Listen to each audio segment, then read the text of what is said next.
Hello, mag-unboxing ulit tayo. So, ito i-unbox natin ngayon, konti lang. Check natin ano itong mga to. Saka, kung andito yung hinihintay ko na food supplement ay para mainom ko na. Kasi tumataas ang sugar ko nung hindi ako nakakainom. So, yan. Spirulina. Yan. So, ano ba maganda sa spirulina? So, para sa information ng iba na hindi alam, spirulina is the most complete food on earth. So, lahat ng mga sakit natin resulting from nutrient deficiencies ay makokorek ng spirulina. Yan. So, yung sugar ko, yung diabetes,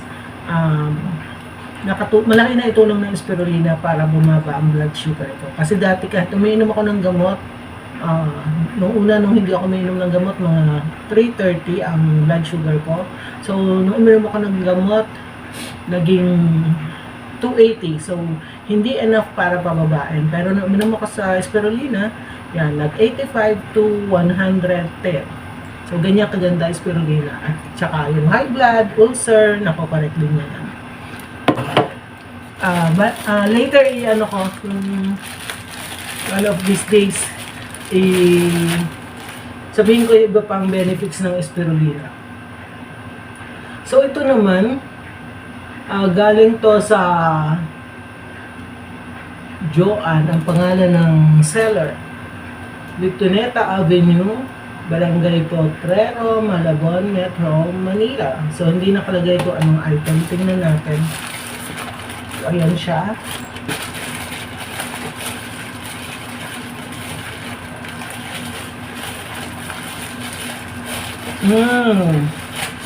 Ito yung tagal ko nang hindi nakakagamit kasi nung pumunta ako ng Dipolog, hindi ako nagdala ng ganitong sabon. So, yan. Order ako ngayon para umiitim na ako. So, order ako. Ito yung sabon na 10 times whitening. Snail white. So, open natin. So, 10 pieces yung in-order ko. Ayan. Kuha tayo na isa. Yan, snail white. Ay! Ilan ba yung order ko? 10 nga.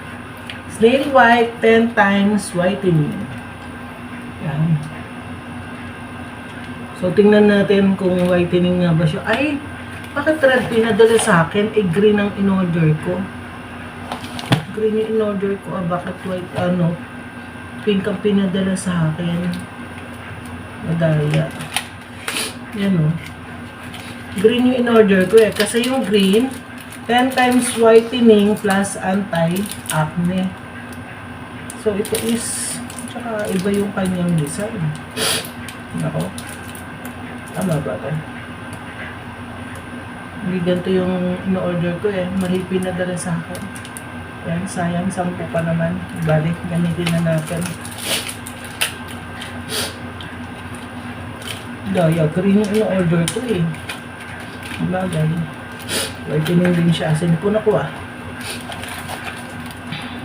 Green yung in-order ko, madaya. Bakit ganito pinadala sa akin? Nagkamali yung seller. Ireklamo ko kaya to. Sabihin ko bakit mali yung pinadala.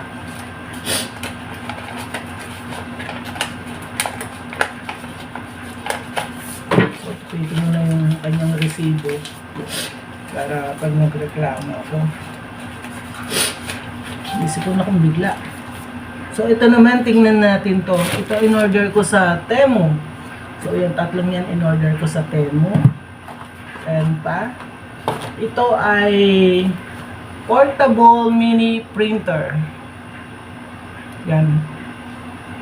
So, tingnan natin paano siya nag-work.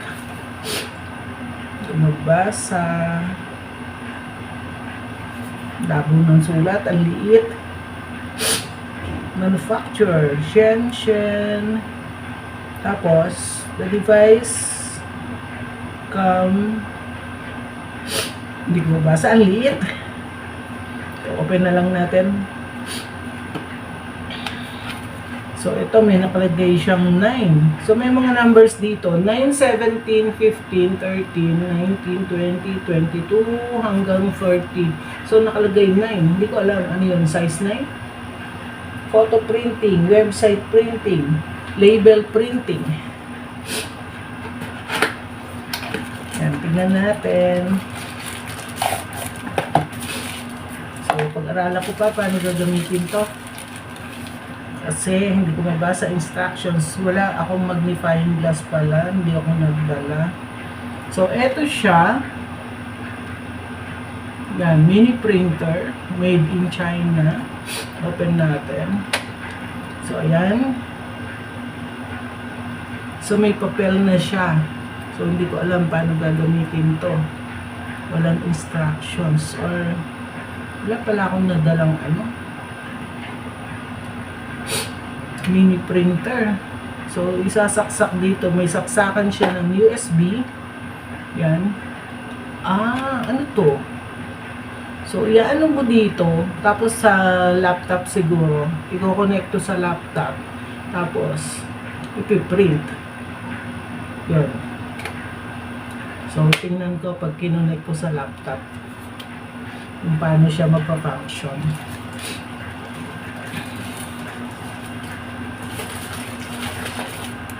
So, ito yung isang mini printer. So, may isa pa. Nakalagay naman dito ay label maker. Yan. M110 series label maker. Yan. Inkless, speedy, reliable. So, paano inkless? Tapos magpiprint. Model M110. Color orange. Applicable paper size 20 to 80 to 50 mm. Input parameter 5 volts to 2A. So, di ko na ano yung iba. This device compiles with Part 15 of the FCC rules. Operation is subject to the following conditions. This device may not cause harmful interference, and this device must accept any interference received, including interferences that may cause undesired operation.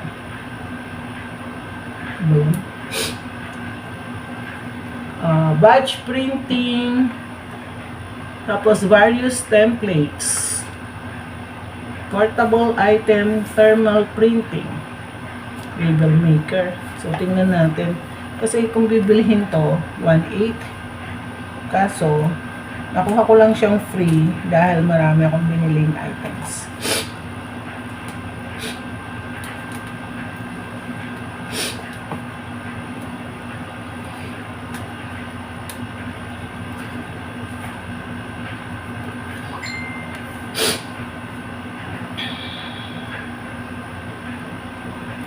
So, open natin.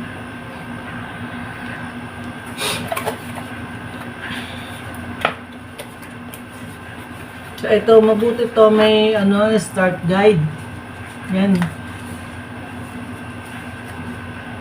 Yung isa wala kasi.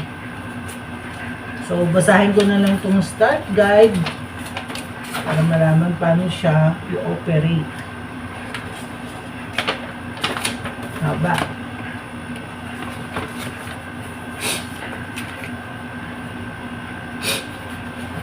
Tapos may start guide pa rin to.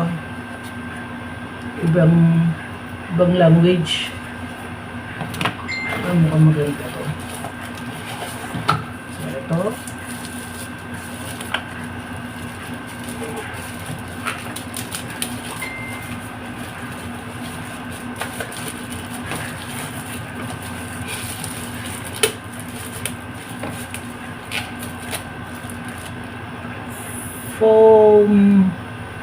Foam memo. Yan, foam memo. Tapos,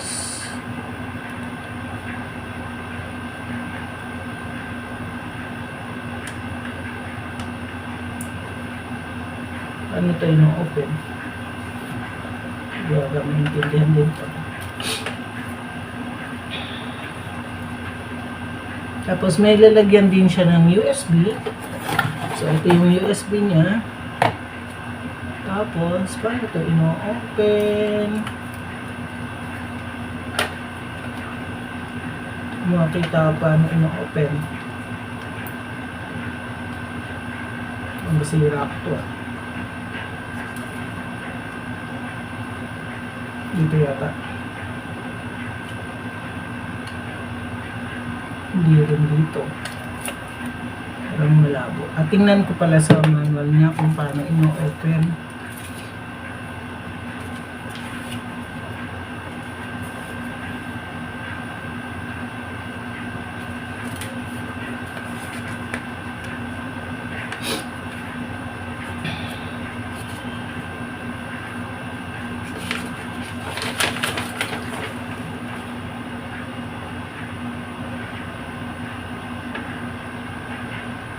So, later ko na lang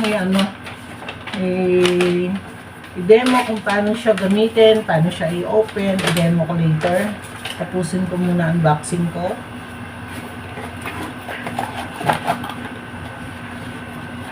Tapos, etong isa,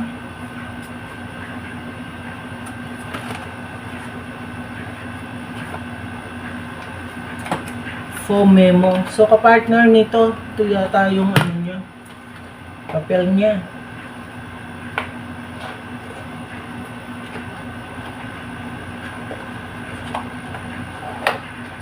Yan, tama. Yan nga yung papel niya. 3 rolls. Yan. So, yan. So, dyan nagtatapos ang ating unboxing for today. So, later gawa ko ng video kung paano i-open or i-operate itong mga to. Pag-aralan ko muna siya. Thanks for watching. Bye-bye!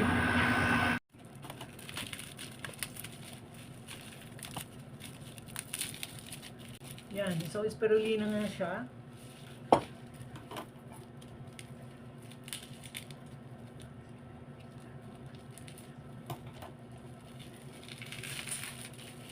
Dati nga naglo-low blood, naglo-low sugar ako, nag-hypo pa nga ako.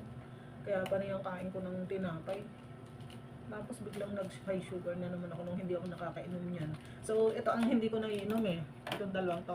Pero tingin ko ito yung nag-cause ng Ito kasi kakaubos lang. So, hindi ito yung reason bakit tumaas ang sugar ko. Pero nakakababa to ng sugar. Kaya ako maintain, ang laki ng nagawa niya sa akin para pababaan yung sugar ko. Tapos nawala yung hyperacidity ko, yung parang may ulcer ako na talagang namimilipit ako sa sakit ng sikmura kasi alkaline siya. Tapos nami-maintain din niya yung blood pressure. Tapos maganda sa heart, marami siyang epekto. Kasi high ang nutrient content niya, almost complete. So ito yung most complete food on earth. So, meron mas magandang brand, pero sobrang mahal. Kaya ito na yung binibili ko ngayon. Dinodouble ko na lang yung usage ko.